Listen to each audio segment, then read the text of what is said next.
Friend, we start standard 6 science chapter number force and force type.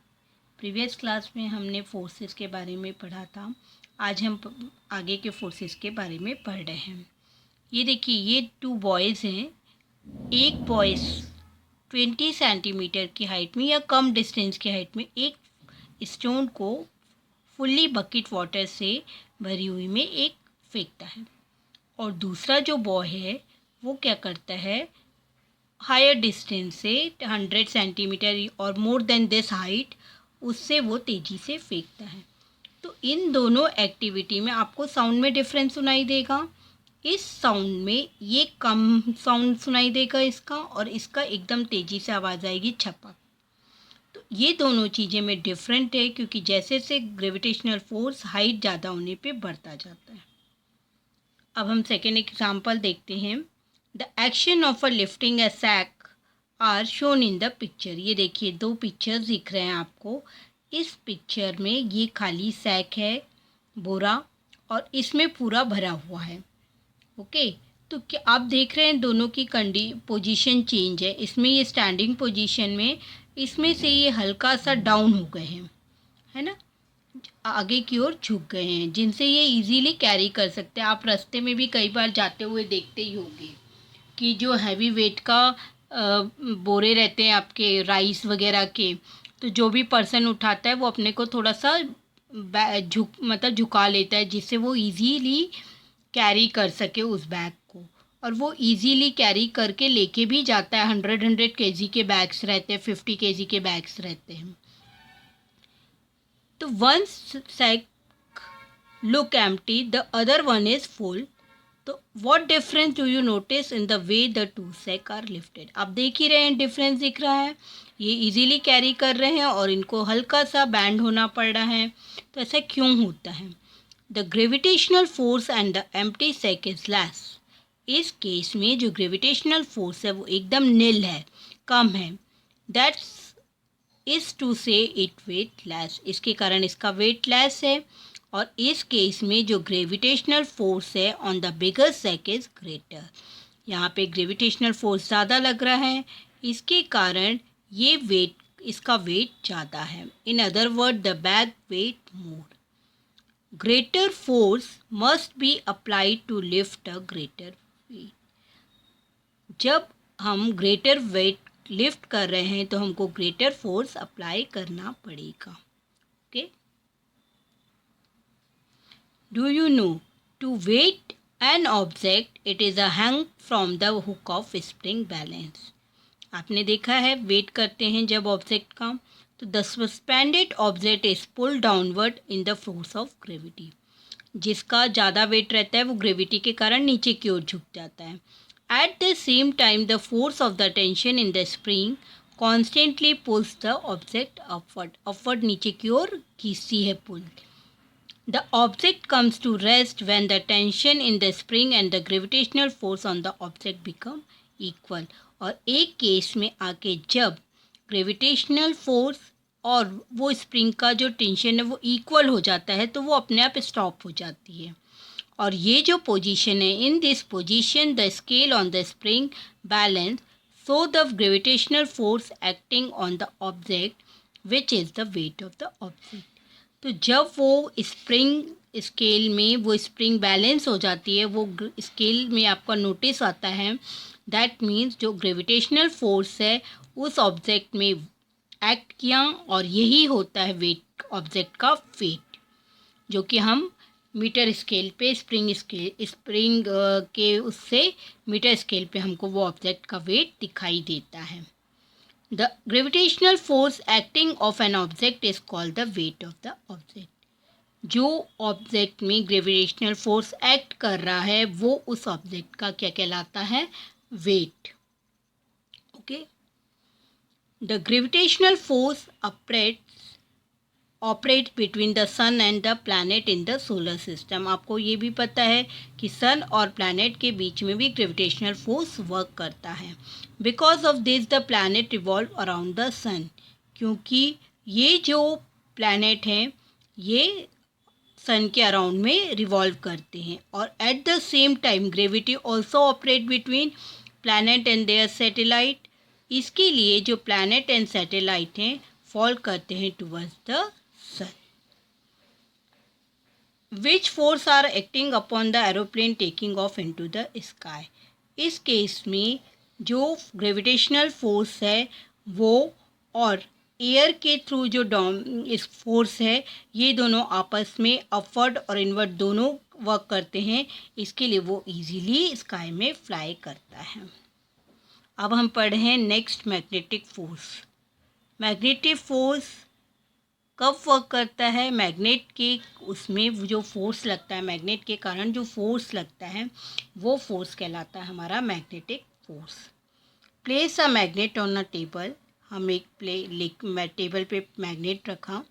Take a big iron nail towards the magnet, हम iron की big nails को magnet के पास लेके गए। It stick to the magnet, वो magnet पे चिपक जाएगी। दैट मीन्स वो स्ट्रिंग नेल्स पे किसने वर्क किया? मैग्नेट ने।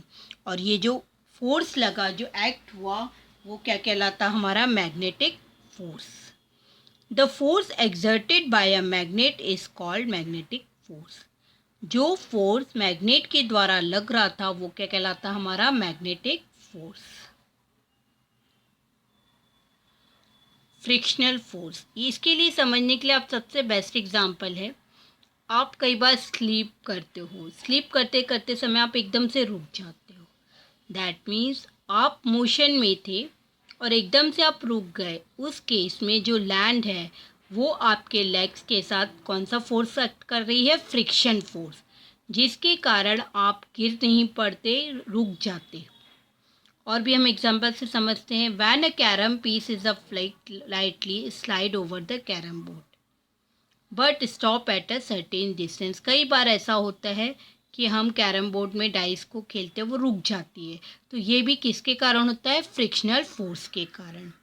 बॉल को आप फ्लैट ग्राउंड में डाल देते हो, कुछ डिस्टेंस पे वो रुक जाती है, उस केस में भी कौन सा फोर्स वर्क करता है? Friction force.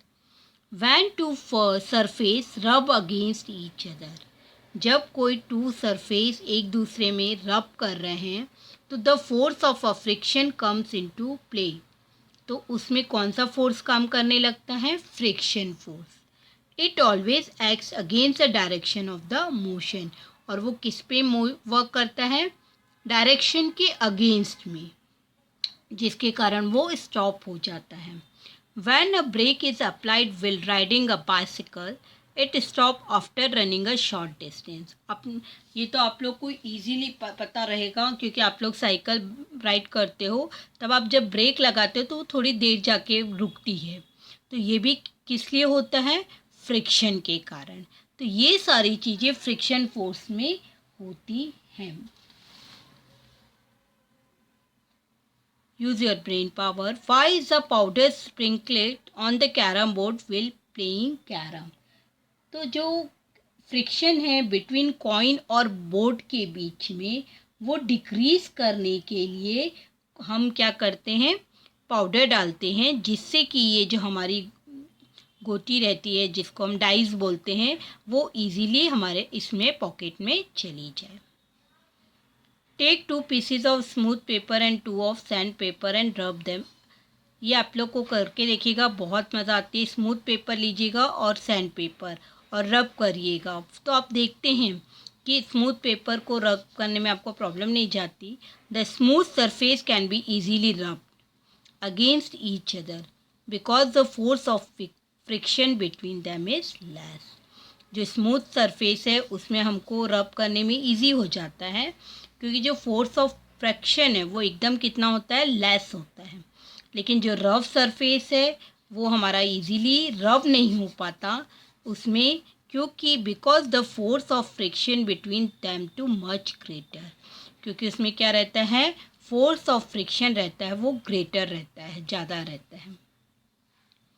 Okay, it is a possible for us to walk on the ground only because of the force of friction. Possible है कि जो आप ग्राउंड पे वॉक करते हो वो फोर्स ऑफ फ्रिक्शन के कारण ही होता है। If there is no friction we would slip and fall, अगर फ्रिक्शन नहीं होगा तो हम स्लिप हो जाएंगे और गिर जाएंगे। For example, we are very likely to slip while walking on oily और अ वेट फ्लोर। जब भी आपने देखा है कि कोई ऑयली या गीला फ्लोर है, वेट फ्लोर है, तो आप इजीली स्लिप हो जाते हो, क्योंकि उस केस में आपके बीच और लैंड के बीच में फ्रिक्शन फोर्स एकदम कम हो जाता है। Why is wooden plank let down for pulling out a car which is stuck in mud? क्यों होता है pulling out a car which is stuck in mud? क्योंकि जो मड रहती है वो रफ डिस्टेंस रहती है, जिसके कारण जो फ्रिक्शन फोर्स है वो ज़्यादा हो जाने के कारण वो एकदम से पुल आउट हो जाती है। A force of friction is generated between the wheel and the wooden plank let down under the car. क्या फोर्स ऑफ फ्रिक्शन जनरेट होता है? व्हील और वुडन फ्लैंक के बीच में। Hence it can be pulled out them from the mud. In short, the force of friction can either be decrease or increase as desired. या decrease होता है या increase होता है। ओके, नेक्स्ट है हमारा इलेक्ट्रोस्टैटिक फोर्स। आप कुछ पीसीज लीजिए पेपर्स के और आप एक कॉम्ब लीजिए, या आप अपना रूलर भी ले सकते हैं, अपने हेयर पे लगाइए और उसको स्टिक करिए, तो ये जो पेपर्स हैं वो कॉम्ब में स्टिक हो जाते हैं। इस चीज़ को आप करके भी देख सकते हो। यहाँ पे दिया है रब अ पीस ऑफ थर्माकोल और इन्फ्लेटेड बलून। आप ये बलून से भी कर सकते हो, प्लास्टिक कॉम्ब से भी कर सकते हो। Rub a peacock feather between two pages of a notebook and bring out in your finger what do you see. ये सारी एक्टिविटी आप करके देख सकते हो। तो आप देखते हो कि जब भी हम कोई चीज़ में ये चीज़ करते तो ये चिपक जाती है, इसमें स्टिक हो जाती है। तो ये इसलिए होता है क्योंकि इनके बीच में इलेक्ट्रोस्टैटिक फोर्स वर्क करता है। और इलेक्ट्रोस्टैटिक फोर्स कोई भी चीज़ में, मटेरियल में, लाइक रबर, प्लास्टिक और एबोनाइट, ड्यू टू फ्रिक्शन, उनके थ्रू, फ्रिक्शन के थ्रू होता है। The force exerted by such electrically charge, ये जो फोर्स है एक्सर्ट होता है इलेक्ट्रिकली चार्ज मटेरियल के कारण, जो कि क्या कहलाता है हमारा इलेक्ट्रोस्टैटिक फोर्स। हमने देखा है कि इसमें इलेक्ट्रिक यूज़ नहीं हुई है, बट इलेक्ट्रिकल चार्ज हुआ है, पॉजिटिव नेगेटिव, जिसके कारण कौन सा वर्क करने लगा फोर्स, इलेक्ट्रोस्टैटिक फोर्स। आपने यहाँ पे डिफरेंट टाइप के फोर्सेस देखे, electrostatic, frictional force, magnetical force, gravitational force, mechanical force and muscular force. आपको सारे इजीली समझ में एक बार मैं रिवाइज करा देती हूँ। Muscular force, that means a force applied with the help of muscle. The force applied by means of machine is called mechanical force. And the force applied by the earth to pull the object, that is called the gravitational force. तो अर्थ के द्वारा लगता है gravitational force कहलाता है। Next, magnetic force, जो force magnet के द्वारा लगता है वो मैग्नेटिक फोर्स कहलाता है। फ्रिक्शनल फोर्स, ऐसा फोर्स जो किसी चीज़ को हमको रोकता है करने से, वो कहलाता है हमारा friction force. Last is electrostatic force, जब कोई मटेरियल जिसके कारण इलेक्ट्रिकली चार्ज मटेरियल हो जाता है, और वो कौन सा वर्क करता है, इलेक्ट्रोस्टैटिक फोर्स। आपका यहाँ ये चैप्टर ख़त्म होता है। आपको इजीली ये चैप्टर समझ में आया होगा। Read the book carefully and find out the hard word and right your notebook please. Sorry student, combined force, while in action in a taking place various type of force act on object in question. आपने देखा है बहुत सारे action हैं जिसमें अलग अलग type के फोर्सेस लगते हैं। You might have seen a roller coaster on the juggling of a sailboat on the sea horse. देखा है आपने रोलर कोस्टर में और सी हॉर्स में जैगलिंग करते हैं। तो a variety of force act together in this case, बहुत सारे फोर्सेस हैं जो इनके बीच में लगते हैं। तो ये जो फोर्सेस हैं वो क्या कहलाते हैं, हमारे कंबाइंड फोर्स। बहुत सारे फोर्सेस होते हैं, इनके बारे में हम नेट पे भी सर्च करके देख सकते हैं। ओके, डिफरेंट टाइप के फोर्सेस हमारे वर्क करते हैं। Force is a required to bring about any action. Force is a necessary for a making an object move. बहुत आवश्यक है किसी भी चीज़ को हमें मूव करने के लिए फोर्स की, to change the direction of a motion and also to change the shape of an object. There are various type of forces: muscular force, mechanical force, gravitational force, magnetic force, frictional force and electrostatic force.